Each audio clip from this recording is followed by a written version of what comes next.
उस ब्लॉक का मालिक जनता है, लेकिन उसका इज्जत नहीं होता है। जाने के बाद पदाधिकारी से मुलाकात नहीं होता है, जाने के बाद रे रवाव से बात होती है।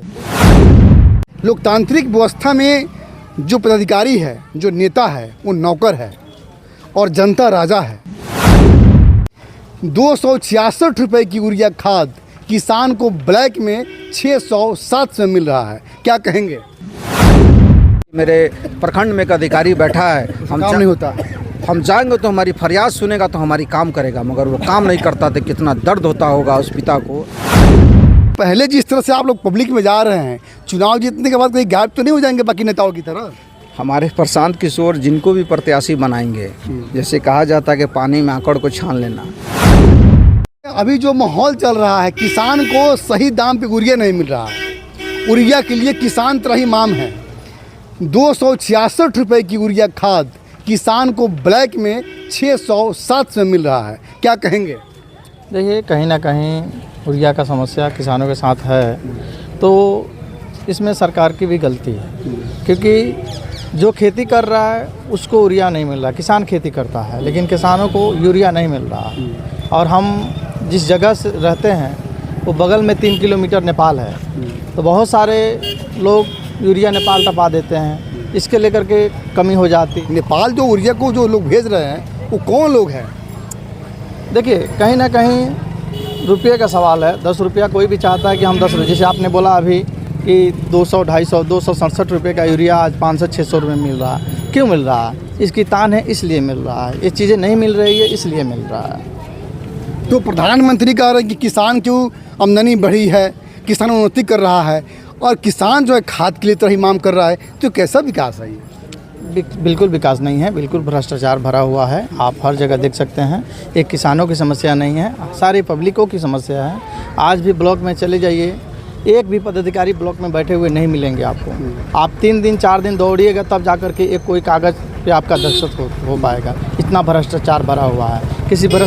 किसी पदाधिकारी से मिलिएगा तो उससे मुलाकात कीजिएगा तो आपका काम नहीं होगा। जैसे ही किसी दलाल का आप काम हाथ पकड़िएगा तो आपका काम हो जाएगा। इस तरह का भ्रष्टाचार भरा हुआ है, कूट कर भरा हुआ है। ब्लॉक स्तर से लेकर थाना स्तर से लेकर हर जगह भरा हुआ है। तो क्या लगता है बदलाव जरूरी है इसके लिए, ताकि फिर जो है वही रहेंगे? एकदम बदलाव जरूरी है। और आपको ये मैसेज दे देना चाहता हूँ कि जन स्वराज की सरकार अगर बनती है, अगर जनता जनार्दन की सहयोग अगर रहेगी, अगर हमारी जन स्वराज की सरकार बनती है, देखिएगा क्या होगा बिहार की स्थिति। बिहार बदलेगा, ऐसा बदलेगा कि जो पदाधिकारी ऑफिस में नहीं बैठते हैं वो पदाधिकारी कुर्सी पे बैठाएंगे और तब जनता की समस्याओं को सुनेंगे। वो सरकार लाएंगे हम, वो सरकार लाएंगे हम। ये गारंटी देते हैं कि जन स्वराज की सरकार बनने के 1 महीने के बाद सारे पदाधिकारी अपने समय से बैठेंगे और समय से उठेंगे। लोकतांत्रिक व्यवस्था में जो पदाधिकारी है, जो नेता है, वो नौकर है और जनता राजा है। तो जो राजा है उसका इज्जत नहीं है और जो नौकर है उसका इज्जत है। तो ये जो समानता है ये कब ख़त्म होगा?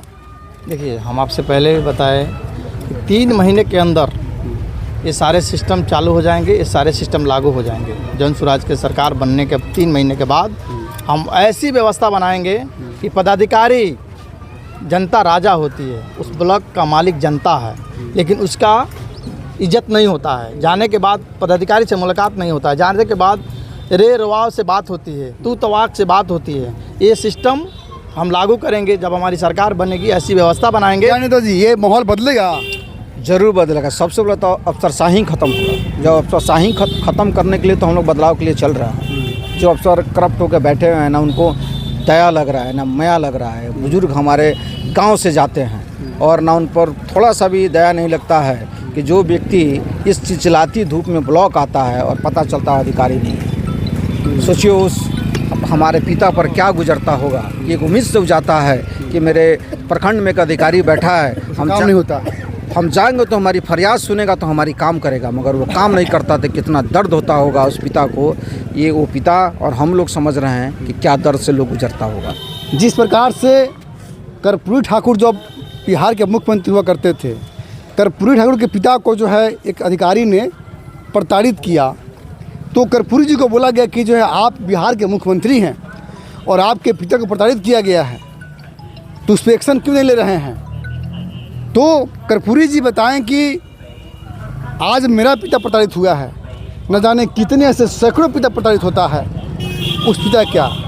उसका क्या होगा? तो हमारी पिता ही पिता नहीं, जो जितने भी हमारे देश की जनता है, जितने भी की जनता है, वो सब प्रताड़ित हो रहा है। तो ये व्यवस्था के खिलाफ जाना है, ऐसा व्यवस्था हो कि सबके पिता का इज्जत हो और सबका सम्मान हो।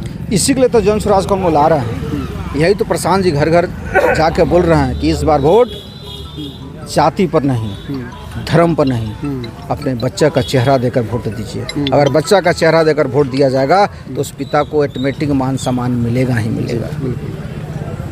तो इस पर शिक्षा का वोट होगा, एकदम शिक्षा का ही वोट होगा। और जनता ने मुंड बना लिया है, जनता भी समझ गई है कि कब तक इधर उधर का बात चलेगा, ठगते रहेंगे, कब तक ठगाते रहेंगे। अब कोई ऐसा युवा आया है, कोई ऐसा नेता बिहार में आया है जो हमारे लिए बात करता है, अपने लिए बात नहीं करता है, मेरे बच्चों के लिए बात करता है, मेरे उज्जवल भविष्य की बात करता है। ये तो बात हो गई लोकनायक जयप्रकाश जी का। जी, कुर्सी खाली कर जनता आ रही है। आइए रही है जनता, ये जनता का राज है। जन स्वराज का मतलब क्या है कि जनता की सुंदर राज, सुंदर राज, जनता की राज। इसी राज को तलाने के लिए पूरी जनता एक सूत्री में लगी हुई है। आज जहाँ भी हम लोग चले जाते हैं, जन स्वराज की गाड़ी देखते हैं, लोगों में लगता है कि कुछ एक उम्मीद जगता है, लगता है कुछ और नया कोई आया है, कोई हम लोग के लिए कोई और नया लाभ कुछ लेकर ये लोग आए हुए हैं। और हम चुनाव से पहले जिस तरह से आप लोग पब्लिक में जा रहे हैं, चुनाव जीतने के बाद कहीं गायब तो नहीं हो जाएंगे बाकी नेताओं की तरह? हमारे प्रशांत किशोर जिनको भी प्रत्याशी बनाएंगे, जैसे कहा जाता है कि पानी में आकड़ को छान लेना, तो ऐसे प्रत्याशी को अपना कंधा वो अपना दे रहे हैं कि जो प्रत्याशी अगर आज घर घर घूम रहा है तो कल भी घर घर ही घूमकर सारी जनता जनार्दन का समस्या का निवारण करेगा। उसके व्यवहार में बदलाव नहीं होगा, कभी बदलाव नहीं होगा। अगर व्यवहार में बदलाव होता है तो हमारे प्रशांत जी घोषणा खुले मन से कर रहे हैं कि वो एक बार में तो आपके फील्ड में जाएगा तो उसका डाटा पता कर लीजिए। अगर हमसे भी गलत चुनाव हो जाता है जनप्रतिनिधि में तो उसको वोट नहीं देना है। तो जनता को तो मौका मिलेगा, अभी भी उसका पता कर लेंगे, इनका नेचर क्या है, किस परिवार के बच्चे हैं, अच्छे हैं कि बुरे हैं। और कुछ लोग हैं यहाँ, बात तो लेते हैं थोड़ा सा। क्या नाम होगा आपका? नईमुद्दीन हमारी मेरा नाम। क्या कहेंगे, क्या माहौल है इस रक्सौल का? रक्सौल का माहौल बहुत बढ़िया है। यहाँ पर जितने भी हम लोग भी अगल बगल में घूमे हैं, हमारे अपने चौक के अलावा हमारे जन स्वराज की बहुत बढ़िया सपोर्ट है। जन स्वराज क्यों चाहिए? जन स्वराज इसलिए चाहिए कि हमें बदलाव करना है अपने बच्चों के भविष्य के लिए, और जो हम लोग का परेशानी है वही हमारे नीतीश कुमार तो बहुत बदलाव किए हैं। कहाँ बदलाव किए? शिक्षा में, स्वास्थ्य में, सड़क में, बिजली में। अब बिजली फ्री दे रहे हैं। नहीं, बिजली तो फ्री दे रहा है, इसके पहले चुनाव से पहले काहे नहीं बिजली फ्री दिए हो? आज चुनाव नज़दीक आया है तभी तो बिजली फ्री दिया है। चलिए आज हमारे स्कूल में चल के जाकर देखिए क्या सिचुएशन है वहाँ पे। हाँ जी, रुकिए, जाने से पहले मेरे चैनल को लाइक करें, सब्सक्राइब करें और बेल आइकन जरूर दबाएं ताकि कोई भी मेरा न्यूज़ सबसे पहले आप तक पहुँचता रहे। धन्यवाद।